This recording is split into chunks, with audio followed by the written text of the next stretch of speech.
El Día Mundial de la Libertad de Prensa se celebra cada año el 3 de mayo, y este 2023 marca el 30 aniversario de su implementación. Para México el día se celebra el 7 de junio desde 1951.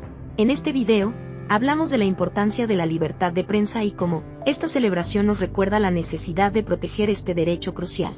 Se trata de un derecho fundamental que tienen todos los medios de comunicación y los periodistas, para investigar y mantener informada a la sociedad sobre los hechos y acontecimientos que suceden en el día a día. Los medios de comunicación y los periodistas deben tener el derecho de publicar libremente la información que descubren sin que por ello puedan ser víctimas de censura, acoso, hostigamiento o algún tipo de coacción durante el ejercicio de su profesión. Imagínate que un periodista descubre una verdad incómoda y decide publicarla, pero luego es amenazado o perseguido o hasta privado de la vida por hacerlo. La libertad de prensa es un derecho que debe ser protegido para que los periodistas puedan hacer su trabajo sin temor a represalias. De esta forma, podemos estar seguros de que los hechos y acontecimientos que suceden en nuestro entorno se hacen públicos y pueden ser discutidos y analizados de manera abierta y democrática. Debes saber que la libertad de prensa no siempre ha sido protegida.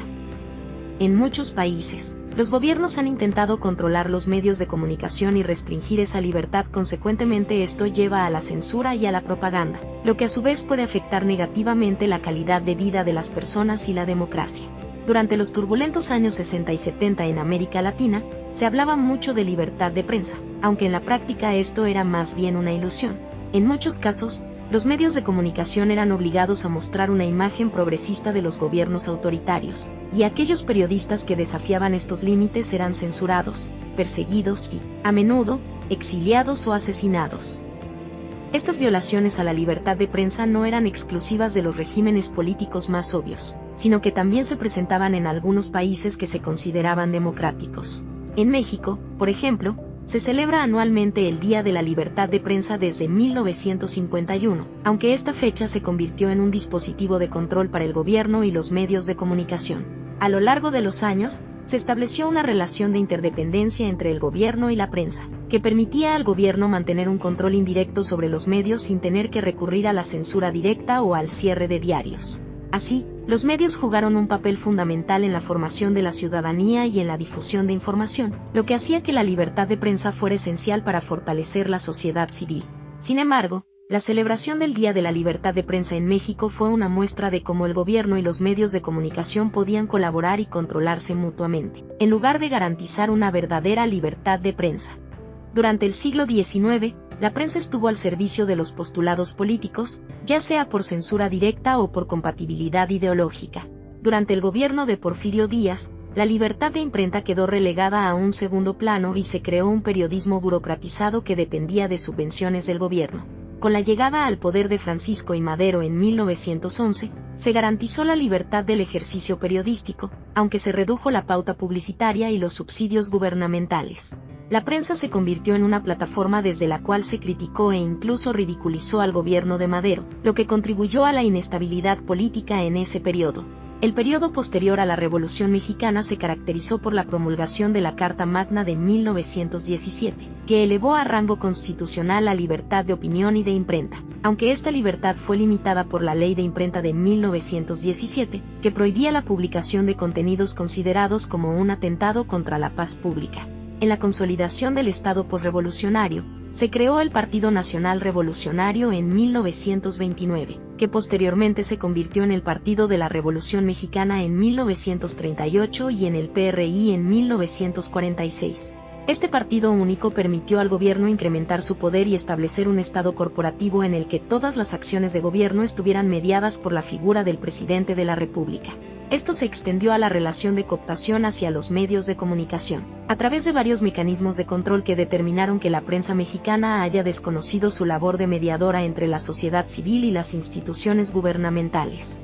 En 1951, un grupo de periodistas, empresarios e intelectuales organizó el primer banquete de la libertad de prensa, al que invitó al presidente Miguel Alemán Valdés.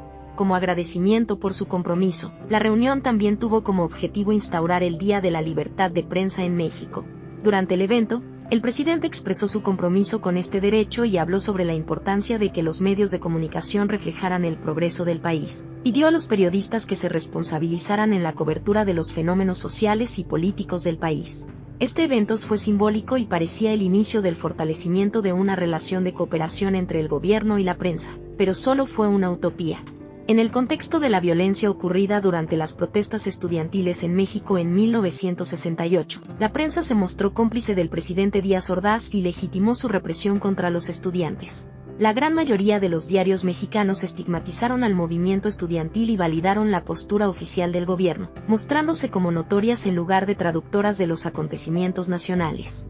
En lugar de servir a la opinión pública y la sociedad civil, la prensa actuó en beneficio del gobierno y fue tildada de vendida por los estudiantes en las marchas posteriores.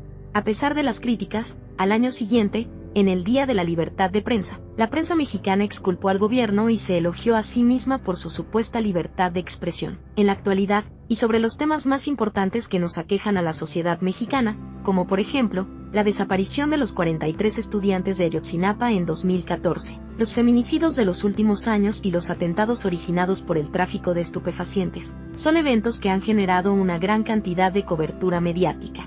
La prensa cubre ampliamente los casos y mantiene una atención constante sobre el desarrollo de la investigación. Los medios también han sido críticos en su cobertura, cuestionando la actuación de las autoridades y exigiendo respuestas concretas sobre lo sucedido, pero la realidad también es que se ha incrementado la violencia contra los medios y periodistas que cubren ciertas informaciones, elevando las cifras de las agresiones y las bajas entre el gremio. Un informe reciente de la organización Artículo 19 reveló que las agresiones contra los periodistas han aumentado en un 51.83% en el primer semestre de 2022, en comparación con el mismo periodo en 2016. Esto significa que cada 14 horas, un periodista es atacado. También revela que los tipos más comunes de agresiones contra estos incluyen amenazas, intimidación, hostigamiento y homicidios. Muchos de estos ataques son perpetrados por personas con vínculos políticos o criminales, lo que hace que sea difícil para los periodistas informar de manera justa y equilibrada sin temor a represalias. La situación es especialmente preocupante en algunas áreas de México, como en los estados de Veracruz, Guerrero y Tamaulipas, donde los periodistas enfrentan un mayor riesgo de violencia debido al aumento de la actividad delictiva y la presencia de grupos criminales. Además, el informe destaca que la mayoría de estos ataques quedan impunes, lo que genera un clima de impunidad que fomenta la repetición de los mismos. Es importante que las autoridades mexicanas tomen medidas concretas para garantizar la seguridad de los periodistas y proteger la libertad de prensa en el país.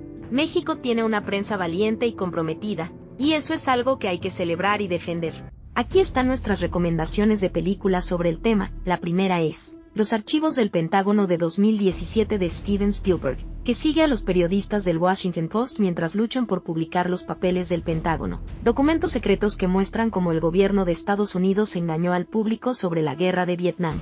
Ciudadano Kane es una película estadounidense de 1941 dirigida por Orson Welles, que se considera una de las mejores películas de todos los tiempos y una obra maestra del cine. La trama gira en torno a la vida de Charles Foster Kane, magnate de la industria editorial. La película comienza con la muerte de Kane y luego narra su vida a través de una serie de flashbacks. El Club de la Pelea de 1999 dirigida por David Fincher, que es una crítica social que aborda el tema de la manipulación y el control de los medios de comunicación.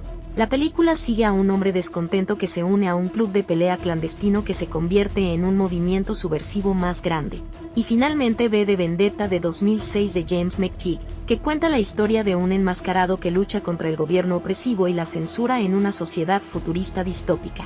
Este año, en 2023, se celebra el 30 aniversario del Día Mundial de la Libertad de Prensa y la UNESCO hace una invitación especial a todas las personas para publicar un solo mensaje. Todo va bien, porque si todo está bien en las noticias, entonces algo va mal en el periodismo, y cuando algo va mal en el periodismo, no podemos proteger los derechos humanos y la libertad de prensa pierde su sentido. Gracias por ver, dar like, comentar y compartir.